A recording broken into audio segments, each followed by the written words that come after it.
जरा तसव्वुर करें, पीछे समंदर है, आगे लाखों दुश्मन और वापस जाने का कोई रास्ता नहीं, और एक इंसान कहता है या फतह या शहादत। यह कोई फिल्म नहीं, यह हकीकी तारीख है, और उस इंसान का नाम था तारिक बिन जियाद। आज से 1400 साल पहले स्पेन में बादशाह जालिम थे, गरीबों पर जुल्म होता था, औरतों की इज्जत नहीं थी और इंसाफ सिर्फ अमीरों को मिलता था। लोग अंदर ही अंदर टूट चुके थे। तारिक बिन जियाद एक अजीम मुसलमान सिपह सालार थे। वह उमवी खिलाफत के गवर्नर मूसा बिन नसीर के मातहत थे।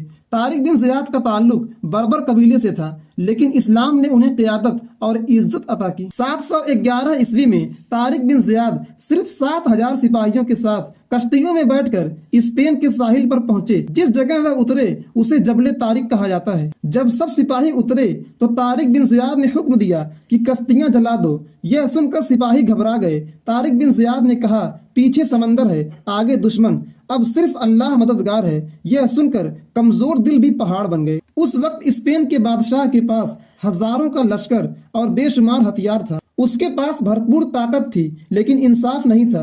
तारिक बिन जियाद ने उसे शिकस्त दे दी। यह जंग नहीं बल्कि जुल्म के खिलाफ बगावत थी। फतह के बाद स्पेन का नाम उंदुलुस रखा गया। वहाँ अजान गूंजती थी और इल्म सिखाया जाता था।